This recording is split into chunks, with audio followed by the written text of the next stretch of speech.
In 1887, a reporter named Elizabeth Cochrane adopted the pseudonym Nellie Bly and pretended to suffer from a mental illness in order to expose the horrific conditions in psychiatric hospitals, then referred to as asylums.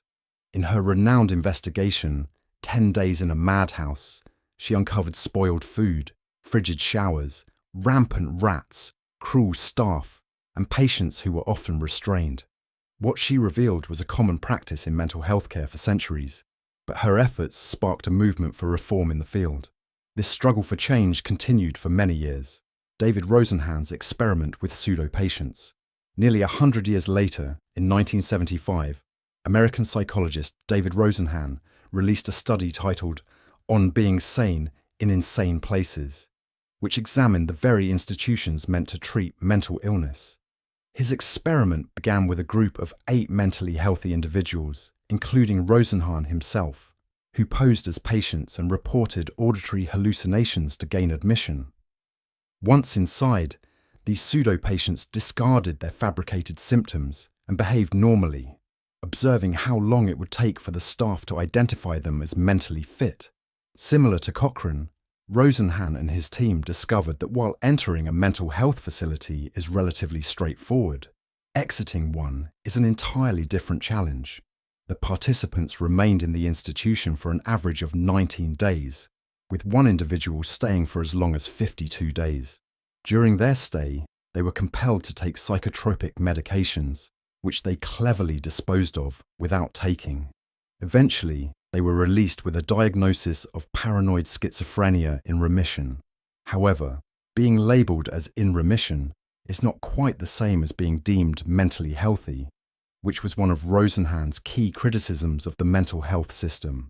It tended to view mental illness as a permanent condition, almost akin to a personality trait, rather than a treatable ailment. The second phase of his study took place later, when Rosenhan presented his findings to a teaching hospital, informing the staff that he would be sending additional pseudo-patients in the coming months and challenging them to identify these imposters.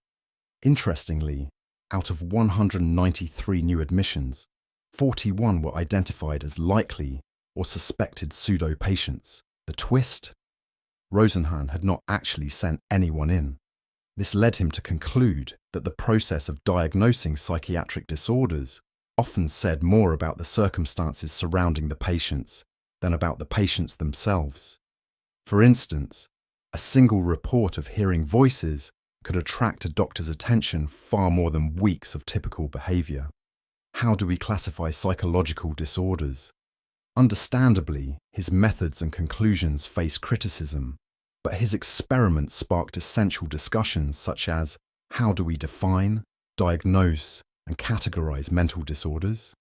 At what point does feeling sad transition into clinical depression? When does being quirky become a sign of obsessive-compulsive disorder? How do we differentiate between being energetic and being hyperactive? What are the potential advantages and drawbacks of diagnostic labels, and how does the field of mental health continue to evolve?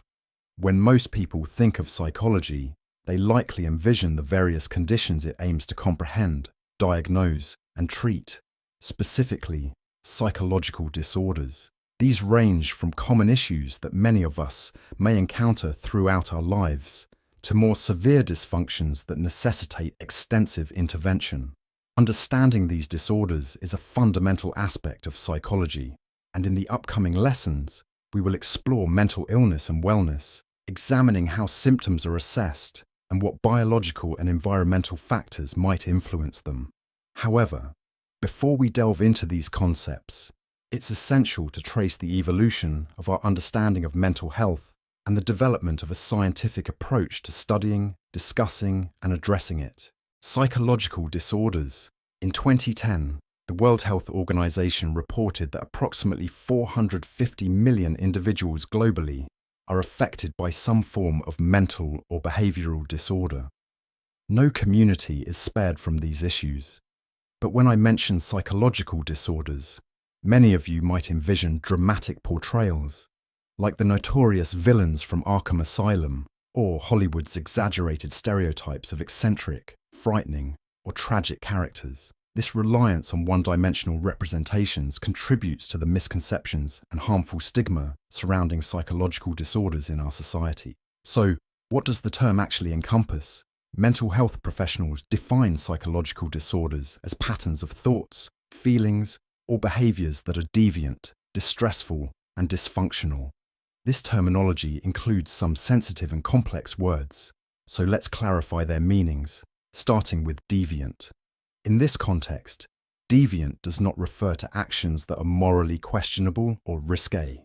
Instead, it describes thoughts and behaviors that diverge from what is typical within a particular cultural context.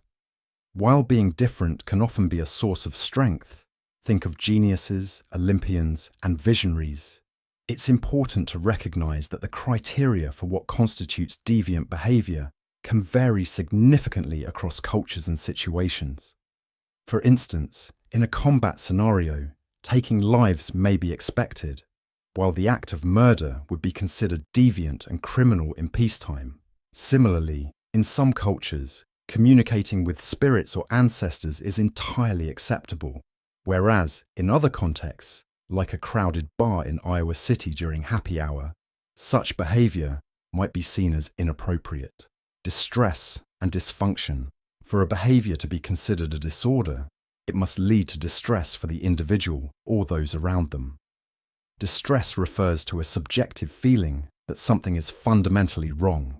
This distress can escalate into significant dysfunction, meaning a person's ability to function in daily life, whether in work or personal activities, is noticeably and often measurably impaired.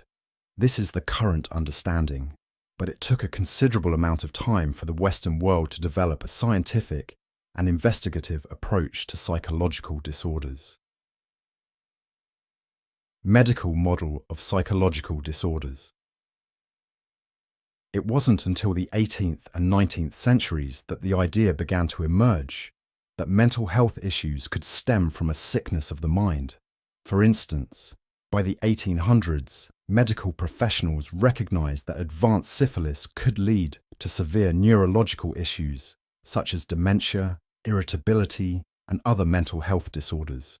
Consequently, many individuals previously confined to asylums were transferred to general hospitals where their symptoms could be medically addressed. This realization marked a significant shift in our understanding of mental health, leading to what is known as the medical model of psychological disorders. This model promotes the belief that psychological disorders have physiological origins, which can be diagnosed based on observable symptoms and subsequently treated, or in some cases, even cured. This new perspective represented a crucial advancement in mental health care, moving beyond the archaic practice of simply imprisoning those who deviated from societal norms. Biopsychological approach to psychological disorders. While the medical model marked a step forward, many in the field viewed it as somewhat limited and outdated. Today, most psychologists prefer a more comprehensive perspective known as the biopsychosocial approach. As we've mentioned repeatedly, everything psychological is inherently biological, and this principle is especially relevant here. The biopsychosocial perspective embraces a holistic view, considering a range of physiological, psychological, and socio-cultural factors to understand what is happening within individuals, what may be going wrong, and how to effectively treat these issues. This approach incorporates psychological influences such as stress, trauma, and memories, as well as biological elements like genetics and brain chemistry. It also takes into account socio-cultural factors, including the norms and expectations that shape how a culture defines what is considered normal behavior. By examining the interplay of various influences from both nature and nurture, we can adopt a broader perspective on mental health, acknowledging that some disorders can be treated, others can be managed, and still others may not even be considered disorders once society shifts its understanding. The DSM-5.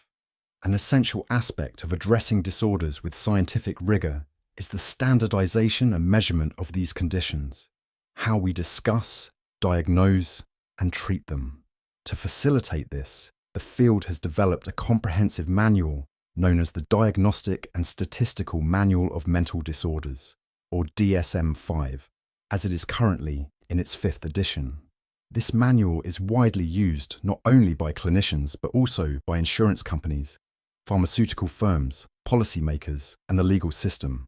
The first edition was published in 1952, with the latest edition released in 2013. Notably, the DSM is designed to be a living document, constantly evolving. Each new edition reflects changes based on the latest research and our evolving understanding of mental health and behavior. For example, the first 2 editions erroneously classified homosexuality as a mental disorder. This designation was removed in the 3rd edition in 1973, showcasing a shift in societal attitudes and an improved understanding of sexual orientation. A comparison between the current edition and the one from 2000 illustrates how rapidly our perspectives can change and highlights the impact of these classifications on diagnosis, both positively and negatively, as well as the potential risks involved in labeling psychological disorders. For instance, the latest edition incorporates a deeper understanding of post-traumatic stress disorder, PTSD, and renames childhood bipolar disorder to disruptive mood dysregulation disorder. This change was made to address concerns that children were being overdiagnosed and improperly treated for bipolar disorder when their symptoms did not align with that diagnosis. Additionally, new disorders such as gambling addiction and internet gaming disorder are being explored, indicating that as society evolves, so too do our understandings of mental health. However, the DSM is not without its shortcomings. Despite the progress made since the time of the Rosenhan experiment, critics remain concerned that the DSM may inadvertently lead to the over- or misdiagnosis of certain behaviours. Some echo Rosenhan's worries that labelling patients can expose them to stigma and biases that influence how others perceive and treat them. Ultimately, it's crucial to recognise that definitions carry significant weight, and navigating the landscape of mental health can become complex quickly. Review and credits today. You learned how psychological disorders are defined and examined, both medical and biopsychosocial perspectives on mental illness. We discussed how professionals utilize the DSM for diagnosis and its ongoing evolution to reflect new insights. Thank you for watching,